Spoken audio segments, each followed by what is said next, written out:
Welcome to my EBE classroom channel. আমি Kishore Kumar Biswas.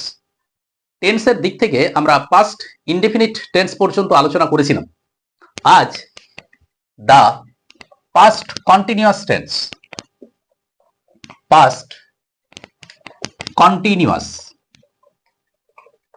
Past continuous অর্থাৎ মানে কি বাংলায় ঘটমান অতীত, ঘটমান অতীত, ঘটমান অতীতকাল। ঘটমান অর্থাৎ যেটা ঘটে চলছে বা চলছিল, অতীতে অর্থাৎ অতীতে সেই কাজটি চলছিল, তো ঘটমান অতীত।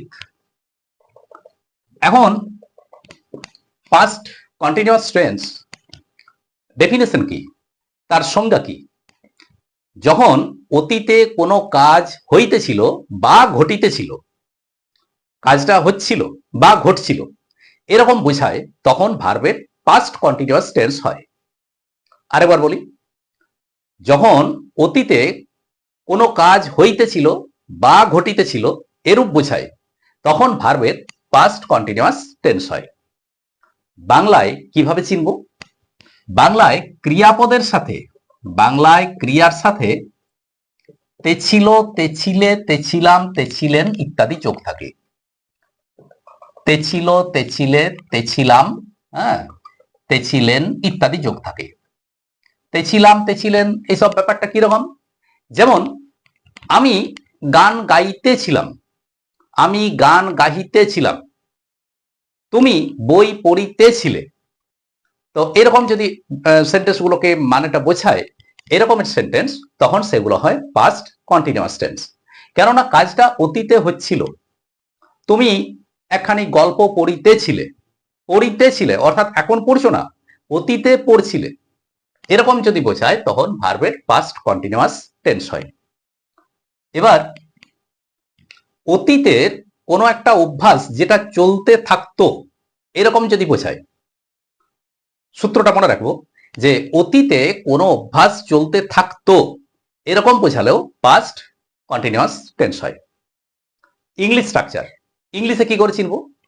ইংলিশের জন্য সাবজেক্ট, এবার বি ভার্বের পাস্ট ফর্ম। টু বি ভার্বের পাস্ট ফর্ম আমরা কি জানি? ওয়াজ কিংবা ওয়ার, ওয়াজ বা ওয়ার। সাবজেক্টের পর এই ওয়াজ কিংবা ওয়ার কিরকম ভাবে না, সাবজেক্টের নাম্বার এবং পার্সন অনুসারে ওয়াজ বা ওয়ার এই দুটির মধ্যে একটিকে আমাদেরকে বসাতে হয়। এবার ভার্বের সাথে আইএনজি, তারপর অবজেক্ট। ব্যাপারটা প্রেজেন্ট কন্টিনিউয়াসের মতোই স্ট্রাকচার।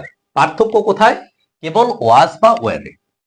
কেননা যেহেতু এটি পাস্ট কন্টিনিউয়াস, তার জন্য বি ভার্বের ওয়াজ বা ওয়ার রূপ, কিন্তু প্রেজেন্ট কন্টিনিউয়াসের ক্ষেত্রে সেটি ছিল আমাদের কি? বি ভার্বের প্রেজেন্ট রূপ, অ্যামিজার।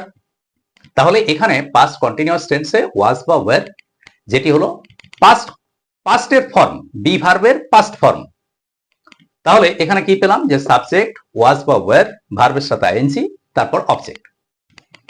যদি বলা হয় তুমি ফুটবল খেলিতেছিলে, বাংলাটা লিখছি না, তুমি ফুটবল খেলিতেছিলে, তো তুমি ইউ, তুমি খেলিতেছিলে, ইউ অর্থাৎ you second person, second person singular number. তাহলে you were playing football, play verb তার সাথে আইএনজি, প্লেইং ফুটবল। তাহলে ইউ ওয়ার প্লেইং ফুটবল। এখন ওয়াজ বা ওয়ার কোথায় ব্যবহার করব সংক্ষেপে একটুকু আলোচনা করি। ওয়াজ এবং ওয়ার, তো ওয়াজ আর were, I first person singular number was, first person plural number we were, you singular number second person, তুমি অর্থাৎ second person singular number were. আবার ইউ তোমরা সেকেন্ড পার্সন প্লুরাল নাম্বার, এখানেও ওয়ার। এবারে third person singular number he বা she বা ইট বা রাম সাম ইত্যাদি, সেক্ষেত্রে ওয়াজ। আর যদি থার্ড পার্সন প্লুরাল হয়, দে, রাম এন্ড সাম, হ্যাঁ, দে বা রাম অ্যান্ড সাম ইত্যাদি হলে ওয়ার। তাহলে এইটুকু আমাদের সহজেই মনে থেকে যাবে যে I was, we were, you were, he বা সি বা ইট, বা রাম বা সাম, ওয়াজ আর দে ওয়ার। তো ওয়াজ বা ওয়ের এই জায়গাটা আমাদের ভুল হওয়ার আর কথা নয়। এখন যদি এমন বলা হয় যে তুমি একটি চিঠি লিখিতেছিলে, তুমি একটি চিঠি লিখিতেছিলে,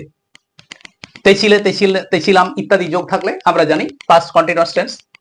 বাংলা লিখছি না, তুমি একটি চিঠি লিখিতেছিলে, তুমি অর্থাৎ ইউ এর জন্য আমরা কি পেলাম? ওয়ার। তাহলে ইউ ওয়ার লিখিতেছিলে, লেখা, রাইট তার সাথে ING, you were writing a poem, a letter. কি বললাম? যে চিঠি। You are writing a letter, যে তুমি একটি চিঠি লিখিতেছিলে। যদি নেগেটিভ সেন্টেন্স হয়, না বাচক, তাহলে you are not writing, you are not writing. যদি ইন্টারোগেটিভ সেন্টেন্স হয়, তখন এই যে ওয়াজ বা ওয়ার এটি আগে চলে আসবে, অর্থাৎ সাবজেক্টের আগে। Were you writing a letter, তুমি কি একটি চিঠি লিখিতেছিলে, তুমি কি একটি চিঠি লিখিতেছিলে, were you writing a letter. General স্ট্রাকচারটা আমরা বুঝতে পারলাম। এখন আরেকটা বাংলাতে চেনার জন্য নিয়ম বললাম, যেটা অতীতের অভ্যাস। অতীতের অভ্যাস, যে সবসময় অতীতে সে এই কাজটা করেই যেত। যেমন সে সবসময় বকবক করতই, সে সবসময় বকবক করেই চলতো। সেক্ষেত্রে he was always talking, he was always talking. সে সবসময় বকবক করেই যাচ্ছিল, সে সবসময় বকবক করেই চলতো। অতীতের অভ্যাস। তো এরকম ক্ষেত্রে হি ওয়াজ অলওয়েজ টকিং অতীতে যে অভ্যাসটি আমাদের বোঝায়। The boy was always demanding, the boy was always demanding. তো এগুলো হচ্ছে অতীতের অভ্যাস। তো অতীতে অভ্যাসটি যেটি বরাবর চলতোই, তার মধ্যে সে এই অভ্যাসটা তার অতীতে চলতো, এমন বোঝালেও ভার্বের পাস্ট কন্টিনিউয়াস টেন্স হয়। তাহলে ভার্বের পাস্ট কন্টিনিউয়াস টেন্স, তার স্ট্রাকচার বাংলাতে কিভাবে চিনব, ইংলিশে কিভাবে সেন্টেন্স স্ট্রাকচার গঠন করব ইত্যাদি আজ এই পর্যন্তই রইল। পরের দিন আমরা পরের টেন্স নিয়ে আসবো। আমার ভিডিওটি ভালো লাগলে আমার চ্যানেলটিকে সাবস্ক্রাইব এবং ভিডিওটিকে একটি লাইক এবং শেয়ার করার অনুরোধ রইল। Thank you.